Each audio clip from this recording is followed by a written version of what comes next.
Eu começo a edição de hoje com mais um caso de racismo. O casal foi ao banco no Guará. A mulher entrou e o homem negro foi impedido de ter acesso, mesmo depois de comprovar que era correntista e policial há 26 anos. Vitória Mello está ao vivo em frente à delegacia que investiga o caso. Vicky, boa noite para você. Explica melhor esse caso para a gente, por favor. Oi, Vivi, boa noite a você, boa noite a todos. Pois é, né? O policial e a esposa foram até uma agência bancária lá no Guará, como você disse.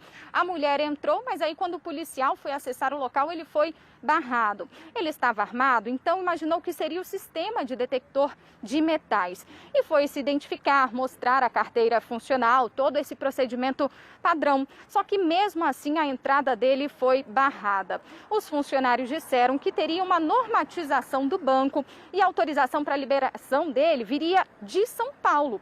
Só que aí, segundo o policial, isso demorou mais de 30 minutos. Então, o próprio agente, José Maria Mendes, ligou para a polícia. Ele mandou um vídeo para a gente explicando o que aconteceu depois disso. Olha só.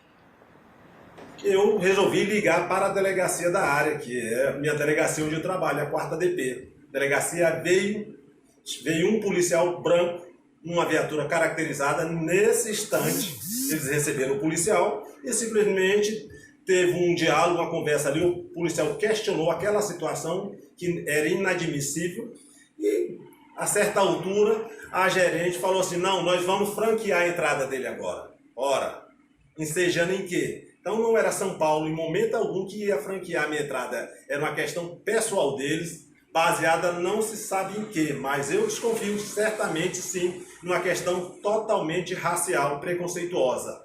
Quer dizer que quando o policial branco chega na viatura caracterizado, aí sim tem fé pública minha carteira. Como é que pode a gente noticiar isso aqui hoje em dia ainda, né? Olha, Vitória, o José Mendes registrou a ocorrência e como é que está essa investigação?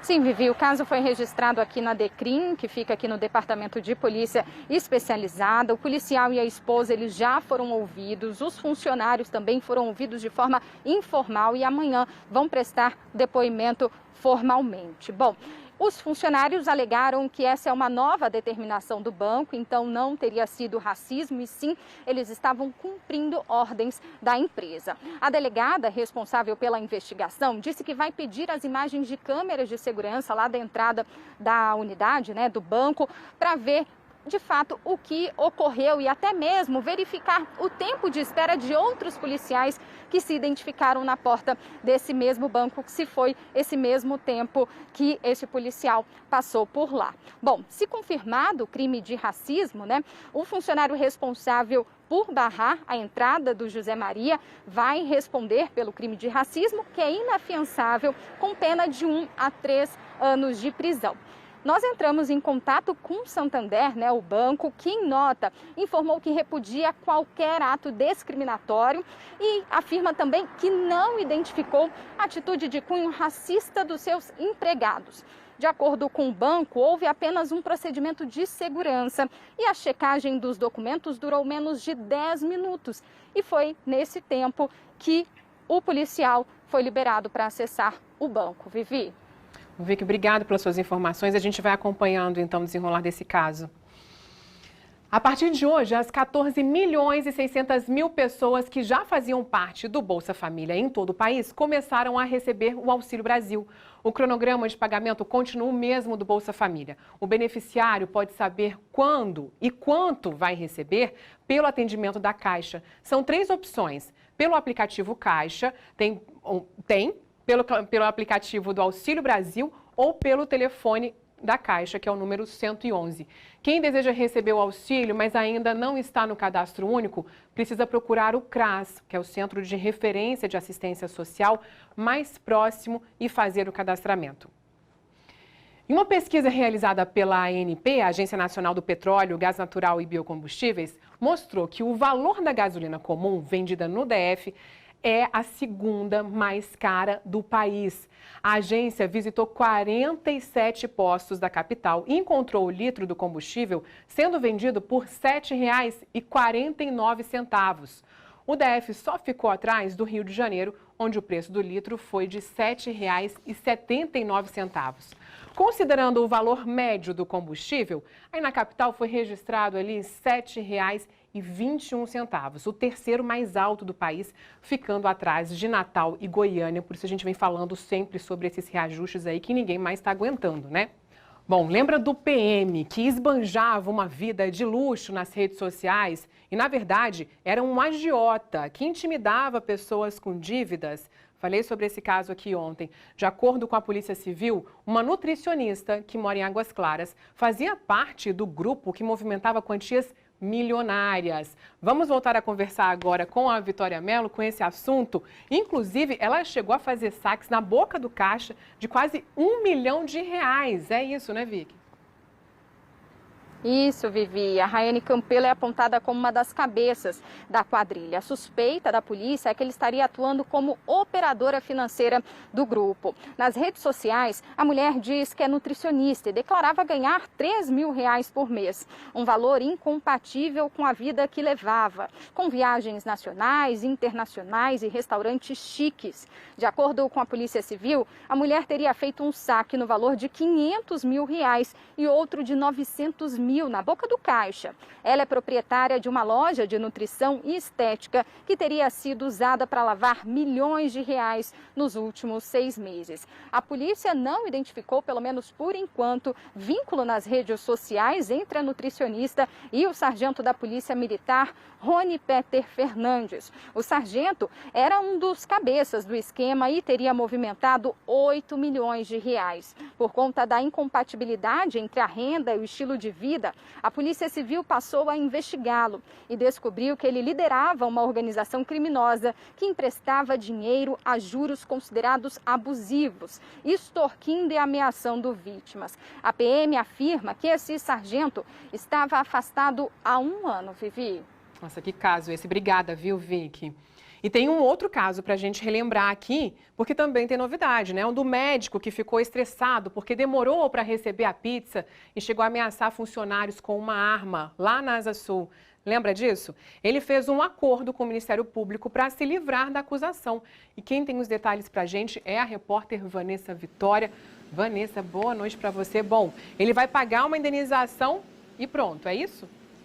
Olá, Viviane, boa noite para você, boa noite para todo mundo. Exatamente, isso sim, uma indenização no valor de R$ 3.000. Esse dinheiro vai para a PAI, Associação de Pais e Amigos dos Excepcionais aqui do DF, que fica na Asa Norte.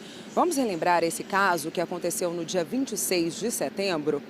Tiago ficou nervoso por causa da demora na entrega de 2 pizzas que ele comprou por meio de um aplicativo. Aí ele foi à pizzaria na Asa Sul e usou uma arma para reclamar e ameaçar funcionários. O dono do estabelecimento identificou que o problema foi causado pelo próprio médico e que ele, esqueceu de atualizar o endereço de entrega no aplicativo, o que fez com que o pedido não chegasse no local informado. Tiago possui registro de colecionador, atirador e caçador, mas ele só poderia transportar a arma do trajeto de casa até os estandes de tiros. Esse acordo, que foi feito com o Ministério Público do DF, ele substitui sim o processo criminal. A defesa do médico diz que isso aí está tudo de acordo com a legislação atual, está tudo certo, está tudo de acordo com a lei e se refere apenas à questão do porte de arma, viu, Viviane? Com relação a tudo aquilo que aconteceu lá na pizzaria, o próprio dono do estabelecimento decidiu retirar a queixa na delegacia. Bom, então tá bom, tá tudo certo, né? Obrigada, viu, Vanessa? Boa noite para você. O Ministério da Saúde definiu que maiores de 18 anos que já tomaram a segunda dose há mais de 5 meses podem tomar a dose de reforço. Contei isso para vocês ontem. Mas a Secretaria de Saúde do DF informou em nota que o Ministério ainda não encaminhou aos estados o documento que formaliza a alteração e que dá as diretrizes para a aplicação do reforço. O governador Ibanez Rocha afirmou hoje que o dia D da vacinação, que vai ser no próximo sábado, é para fechar o ciclo de vacinação aqui no DF. Vamos ouvir. Nós preparamos exatamente para quem está precisando da D2 e para aqueles que ainda por algum motivo não se vacinaram com a D1. Então a gente espera aplicar em torno de 200 mil doses no sábado para que a gente reduza esse abismo que ainda existe para poder avançar nas liberações que estão sendo feitas e também para proteger a população, que é o mais importante. Então a gente aguarda aí do Ministério da Saúde novas remessas para que a gente possa reduzir as idades e a gente possa garantir mais imunização e mais segurança para a população do Distrito Federal. Então, por enquanto, sábado, primeira dose e segunda dose, hein, gente? E o prazo para solicitar as transferências de estudantes das escolas públicas do DF se encerra nesta sexta-feira. Mas agora tem uma novidade. E quem conta pra gente ao vivo é o Estevão Furtado. Boa noite para você, Estevão. Olá, Viviane, boa noite para você, para todos que estão ligados no SBT segunda edição. A novidade é que a partir de agora é os alunos veteranos que vão ter a preferência de matrícula no processo de transferência. Até então, a Secretaria de Educação matriculava primeiro os novatos que eram encaminhados para as escolas mais próximas de casa ou do trabalho dos pais. Aí, se sobrassem vagas, elas eram distribuídas para os alunos veteranos. Mas agora esse processo mudou. Os veteranos vão ter essa preferência e os alunos mais novos vão ficar com as vagas restantes. Os pais ou responsáveis que queiram solicitar a transferência desses alunos precisam fazer esse pedido diretamente na escola. Nesse processo, é necessário apresentar alguns documentos que são obrigatórios. Para você que está em casa nos assistindo saber quais são eles, basta você escanear o QR Code que está aparecendo aí na tela. Você será direcionado para o site da Secretaria de Educação e lá vai ter uma lista completa com todos esses documentos. Viviane. Obrigada pelas informações, Estevão. E lembrando, então, até sexta-feira, hein, gente? Boa noite. E as declarações do presidente Jair Bolsonaro de que o Enem está com a cara do governo gerou uma polêmica, né? O ministro da Educação, Milton Ribeiro, foi hoje à Câmara dos Deputados prestar esclarecimentos sobre as supostas interferências do governo federal no conteúdo das provas. Milton Ribeiro apareceu de surpresa na Comissão de Educação da Câmara dos Deputados, que tinha acabado de convocar o próprio ministro e pedir por escrito esclarecimentos sobre os pedidos de demissão em massa no INEP, o instituto que organiza o Enem. Milton Ribeiro respondeu às perguntas na mesma hora. Ele voltou a negar interferências nas questões, mas afirmou que o exame tem a cara do governo. Em que sentido? Sentido de competência, honestidade, seriedade. Essa é a cara do governo. Enquanto isso, no Senado, o presidente da Associação dos Servidores, Alexandre Retamal, pediu aos parlamentares prioridade à situação do INEP e rebateu o argumento do governo de que os pedidos de exoneração de cargos ou funções de confiança por parte de servidores de carreira tenham ocorrido por causa de gratificações. Esse movimento não é só dos motivados, não é só dos que recebem a gratificação citada pelo Danilo, é de todos os servidores do INEP. Por quê? Porque nós vivemos hoje em dia dentro do INEP um clima de desconfiança, um clima de insegurança, um clima de insatisfação generalizada com a atual gestão. O presidente do INEP, Danilo Dupas, também esteve no Senado e afirmou que não há qualquer risco quanto à aplicação do Enem nas próximas 2 semanas e negou ter tido acesso às questões ou ao tema da redação. As provas foram montadas pela equipe técnica seguindo a metodologia que vem sendo adotada. O Enem 2021 teve pouco mais de 3 milhões de inscritos. É o menor número desde 2005. No DF foram confirmadas 61 mil inscrições, sendo 58 mil para a versão impressa e 2.600 para o Enem digital. Esta representante do Todos pela Educação afirma que o desfalque em massa de servidores do INEP de cargos de gestão é gravíssimo, mas que não deve comprometer o conteúdo do exame. Em relação ao Enem, a gente ainda não tem nenhum indicativo de que a aplicação da atual prova tenha sido prejudicada. Então é muito importante que esses estudantes eles se reúnam, compareçam e realizem o exame, que hoje é um dos principais mecanismos de inserção no ensino superior. O que gera alívio para os estudantes nas salas de aula. Este coordenador de um cursinho na Asa Sul afirma que nada muda na preparação. As questões já foram pré-testadas, já foram calibradas e aí agora estão adentrando a prova, seguindo talvez um novo modelo de prova do Enem. Você conhece o cigarro eletrônico? Muita gente até pensa que ele faz menos mal que o cigarro comum, mas não é bem assim não, viu? Além de não fazer bem, o cigarro eletrônico é proibido pela Anvisa. A Sociedade Brasileira de Pneumologia está acompanhando com preocupação o surgimento de casos de uma doença respiratória que pode ter relação com o uso desse produto. Aparentemente inofensivo, o cigarro eletrônico vem ganhando cada vez mais usuários no Brasil. principalmente entre os jovens. De acordo com o IBGE, mais de 30% dos estudantes brasilienses entre 16 e 17 anos que responderam à Pesquisa Nacional de Saúde do Escolar em 2019 disseram que já experimentaram o produto, o que colocou o Distrito Federal no topo do ranking brasileiro no levantamento. As evidências são que o indivíduo, às vezes, começa a usar o cigarro eletrônico para parar de fumar e ele acaba usando os dois. Ele acaba usando o cigarro eletrônico e o cigarro convencional. Desde 2009, a Anvisa, Agência Nacional de Vigilância Sanitária, proíbe a comercialização, importação e propaganda de cigarros eletrônicos e similares no país. A gente tem um grande receio com relação à qualidade e à origem desses dispositivos, potenciais falsificações, potenciais diluentes que possam causar lesões pulmonares. Diante da facilidade em conseguir cigarro eletrônico no Distrito Federal, muitos usuários nem imaginam que não poderiam consumir o produto. A gente consegue encontrar na internet com facilidade e também em algumas feiras e nas próprias tabacarias eles vendem um aparelho. Embora nem todo mundo que fuma tenha ideia da proibição da Anvisa, quem vende cigarro eletrônico não nega que esteja descumprindo a regra. Basta uma ligação para uma tabacaria para confirmar essa informação. É proibido vender sim, não é regulamentado isso no Brasil. E no caso, vocês que vendem também não tem risco para vocês? Com certeza tem. Vocês não ficam com medo? Fica, né, mas... Esse meio de entregar nicotina ao usuário através do cigarro eletrônico, dito mais seguro, que não é a realidade, trouxe consigo riscos novos, além dos riscos já conhecidos aos cigarros eletrônicos. No ano passado, a Sociedade Brasileira de Pneumologia registrou 6 casos da doença respiratória no Brasil. Um em Porto Alegre, outro em Itajaí, também em João Pessoa e Salvador.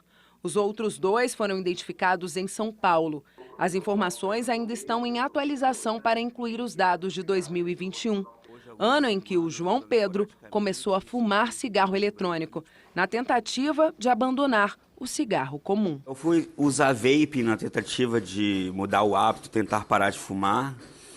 E depois de algumas semanas, usando esporadicamente, senti um sintoma de bronquite, procurei a emergência. E depois de uma tomografia, os médicos acharam muito estranha a situação, fizeram uma investigação médica e concluíram, depois de descartar todas as possibilidades de doença, que foi o uso do vape que causou uma situação de pneumonia em mim. Para a Sociedade Brasileira de Pneumologia, fiscalizar o comércio ilegal de cigarros eletrônicos pode ser uma forma de evitar novas vítimas de doenças respiratórias. Cigarro eletrônico não é uma alternativa segura para parar de fumar. Os jovens que começam com cigarro eletrônico, eles têm 4 vezes mais chances de fumar cigarro convencional. E hoje em dia já existe o que a gente chama de poliuso de produtos de tabaco. Cigarro eletrônico, narguilé, cigarro branco, cigarro de palha e vai. E são só os riscos que vão aumentando. Pois é, a Vigilância Sanitária aqui do DF disse que o estabelecimento que for flagrado comercializando cigarros eletrônicos está sujeito a multa. Já a Receita Federal diz que fiscaliza a entrada deste tipo de mercadoria no território nacional, mas que contrabandistas têm aproveitado áreas de fronteira mais isoladas para trazer esses aparelhos. Bom, mesmo que não fosse, então, proibido, né? A gente viu ali, inclusive, o depoimento do João Pedro, que está tendo ali problemas de saúde. Então, cuide-se, repense aí se vale a pena mesmo fumar. Por hoje é só, mas amanhã eu te espero no mesmo horário, 7h20 da noite. Um beijo, tchau, tchau.